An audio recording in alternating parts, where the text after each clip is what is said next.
Hello, my name is Casewell. I'm an investigator specialising in anti-corruption, fraud and asset recovery work. I'm based in the United Kingdom, but I work all over the world as dictated by the multi-jurisdictional nature of asset recovery work, and I'm a member of the IBRA. Asset recovery is a tool to target the ill-gotten gains of criminal and corrupt activities and judgment debtors that are unwilling to pay. Fraudsters and corrupt officials obviously engage in criminal activities to enrich themselves, and asset recovery is a tool to focus on recovering the proceeds of crime. One, to enrich or to get the money back to the victims, and two, as a form of a deterrent. My company was involved in studying many grand corruption cases involving public officials from around the world.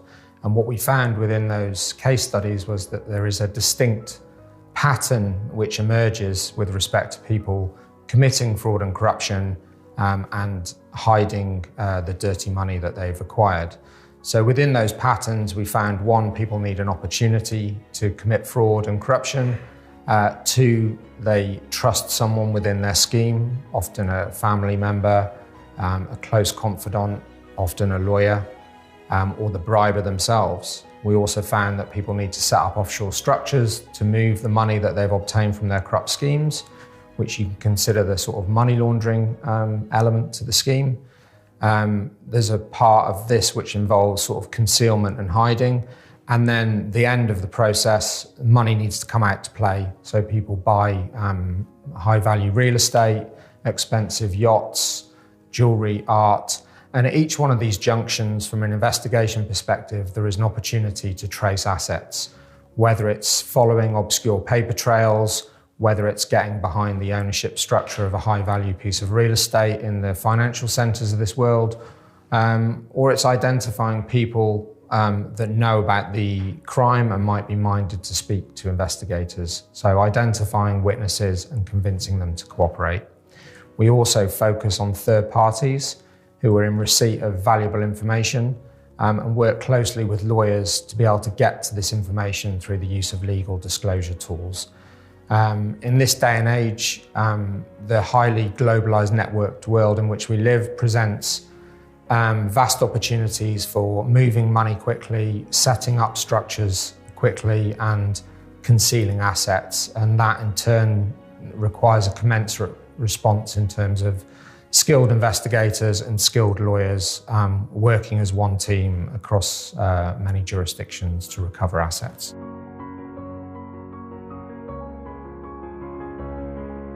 In terms of repatriation, and that is you've acquired or frozen, confiscated money from criminal acts, there's then a requirement to get this back to the victims, whether that is a state, a corporation or an individual.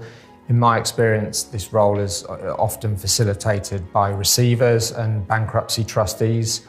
Obviously, law enforcement and governments play a role within this process also. Repatriation of funds back to a state, for example, can be hindered by many issues. One, the sort of lengthy legal process involved. Two, the host country that have seized the assets sometimes have reluctance in repatriating them to a country where they fear the money may be misappropriated again. And also, just due to the time frame that this often takes, you can see a change in government, maybe to the victim state, and therefore political will may have an adverse effect on the process of repatriation. So it's a subject which needs great attention as asset recovery ultimately is trying to ensure that the victims of this type of crime are in receipt of money which has been misappropriated from them.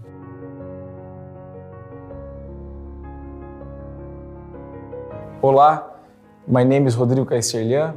I did my master's in the International Anti-Corruption Academy in Vienna. And I'm specialized in asset recovery.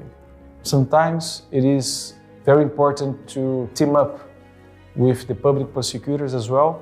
The private sector does have much more agility in order to perform their activities. So when you have together the public sector and the private sector, you are much more efficient. And that can be done in our jurisdiction. Sometimes you can act together in order to perform the asset recovery work. Hello, dobar dan. My name is Tomislav Šunjka, and I'm focused on anti-corruption, asset tracing, asset recovery, white-collar crime, and corruption in sport law. I'm based in Serbia and practice in Serbia, but I practice also in all ex-Yugoslavian countries like Slovenia, Croatia, Bosnia and Herzegovina, Montenegro, and North Macedonia. But in some global cases, I am case manager and supervisor of the case. And of course, I'm member officer of the IBRA. What is the difficulties? Money usually moving very fast today, from account to account, from state to state, and changing the kind in different assets, commodities and shares. So to be fast, to identify and to make proper asset tracing is very important. Communication and cooperation with the public officials usually is related with the cooperation with public prosecutor and sometimes public defender also, but usually public prosecutor. The main problem with public prosecutor in our country, according to our criminal code, they have not a legal basis to legally cooperate with the lawyers, with private petitions. They can to cooperate with the experts, with the different kind of the consultants, but not with the lawyers. But this thing is going in better direction because we build the trust mutually. We show them how we can work on the credible ways. So I think and expect in the future will be much better cooperation.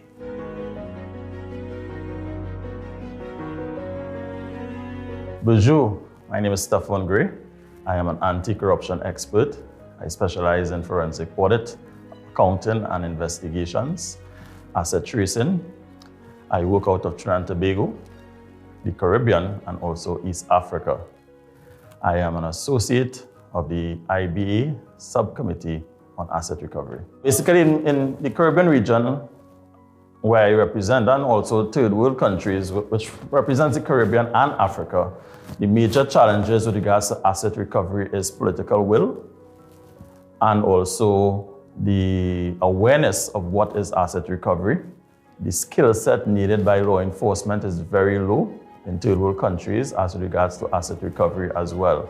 So this hampers efforts of when we try to combine with law enforcement officials. The detection rate with regards to white-collar crime in the third world countries, especially the Caribbean, is very low. So this also affects the ability to recover assets. The most common or the most popular case in the Caribbean as it relates to asset recovery is the Piarco Airport scandal in Trinidad and Tobago, where the budget was approximately 1.6 billion and the amount reported stolen, identified in court records, was approximately 1 billion. It is my understanding that approximately 300 million US was returned to the Trinidad and Tobago government, which represented recovery of stolen proceeds.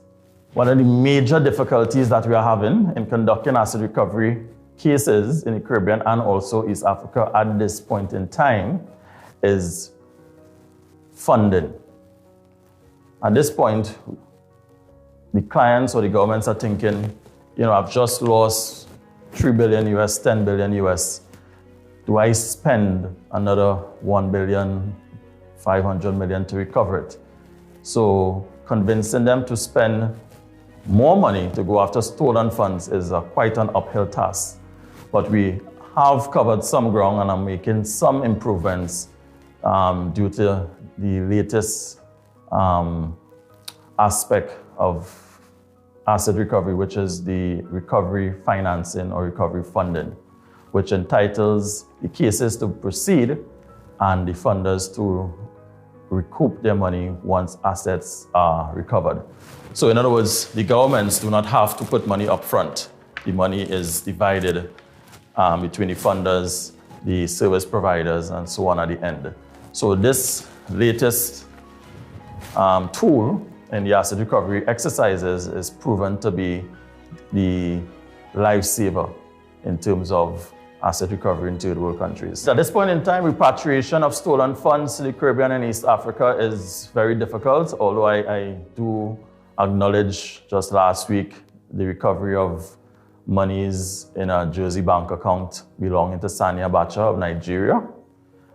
There also have been recoveries for Antigua, as I said, Trinidad and Tobago, and some smaller recoveries in the English-speaking Caribbean, but not the major ones are still outstanding. So we hope, with the help of the IBA, other groups like ICC FraudNet, agencies like the United Nations, Office of Drugs and Crime, World Bank Program, that we are successful in the future. One of the things that have been implemented to lay the foundation for future success is the necessary legislation. So for example, in Guyana, the legislation was passed for asset recovery bill, civil asset recovery. Trinidad is making such efforts as well, and I believe CARICOM as a whole is also going along the same lines. Ethiopia, who I'm familiar with, is also making strides with regards to their asset recovery legislation. So at least that's a foundation that will take place over the next 6 months to 12 months. And we hope that that will lay the foundation for future success. Economic crime is corrosive in many ways, particularly to those living in disadvantaged situations in emerging and developing countries. I think the World Bank in 2004 identified corruption as one of the most significant barriers to development. I think you've seen the anti-corruption risk landscape develop dramatically over the last 10 or 15 years. If you take the Foreign Corrupt Practices Act in the United States, that legislation bites very hard in terms of entities and people convicted of corrupt practices. The fines are eye-watering in the many hundreds of thousands or hundreds of millions of dollars. So I think that part of the anti-corruption drive is well developed. It would be good if we were starting to see a commensurate amount of money recovered through asset recovery. And I think asset recovery has to be considered a tool as part of the whole anti-corruption drive. If we're not focusing on recovering the proceeds of crime, then there's little in the way of deterrent. So I think an increased focus on this discipline is an important part of the anti-corruption sort of landscape. The Serious Fraud Office, the National Crime Agency and the Crown Prosecution Service over the last 5 years have been involved in repatriating just over £49 million in compensation to overseas victims. So in the last 5 years, you could equate that to £10 million a year being repatriated to the victims of corruption. I think it's easy to argue that that is a minor fraction of the amount of money which is obtained around the world through corrupt practices, and a fraction of the money which washes through the UK banking sector and is invested in UK real estate and other related assets. So I think it's an interesting reference point which shows that we need to increase our efforts within this discipline.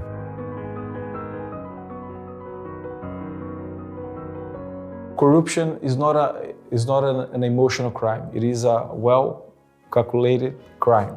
Financial crimes, the fraudsters, the one who wanna commit financial crimes, they do calculate the odds of getting caught and keeping the asset. So once you do perform an efficient asset recovery, you remove the incentive, which is the financial gains. So if the individuals understands that if they defraud, if they commit fraud, if they commit financial crimes, he'll get caught and he will lose the asset. They will probably change their behavior and will not engage in such activities.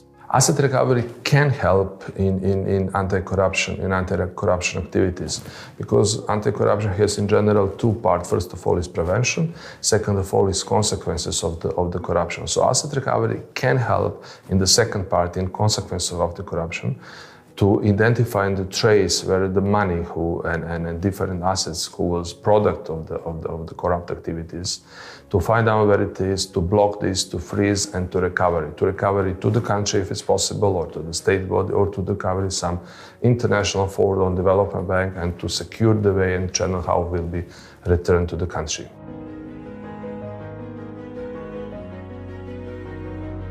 Some global solution that will assist the Caribbean and East Africa or as I like to say, third world countries, some of our international partners, which include the United Nations Office of Drugs and Crime, IBA itself, International Bar Association, ICC FraudNet, World Bank, their STAR program. So these are some of the agencies. In other words, we are not trying to reinvent the wheel in the asset recovery efforts of the Caribbean, neither Africa. It has been done in developed countries. These agencies are willing to provide assistance so that the learning curve will be shorter and less painful. So we look forward to working with these agencies to provide that global solution to some of our issues and problems as it relates to stolen funds. One thing that really would help the asset recovery activity is a better flow of information and a better way to put in place orders, freeze orders issued by courts. For instance, in my jurisdiction in Brazil, all the bank system, it is integrated. So if there is a court order ordering to freeze assets or bank accounts, the judge can, from his chamber, issue an order online and have all the bank accounts in the country frozen, have all the bank accounts frozen, and also all the other assets as real estate, cars, boats. So that makes very efficient the freeze order. I haven't seen that yet in other jurisdictions where you really have to dig and try to find where the fraudster does have his bank account. I think that countries who are the hardest at the moment, according to our experience from the Balkan, to make asset recovery is New Zealand, is China, even Australia, Russia, and some ex-Russia republic, because we have feeling in our country that money who was stolen from our politician in previous establishment is in that jurisdiction. What I think should be done, as in corruption in sport you have World Anti-Doping Agency. I think that should be established some international corruption court, and this court should have jurisdiction in the moment when some national jurisdiction did not react properly, or missed to react, or they are under the pressure or under the influence of the politicians. So in this issue, this international body should take over the case and should start all anti-corruption measure and case, including asset recovery.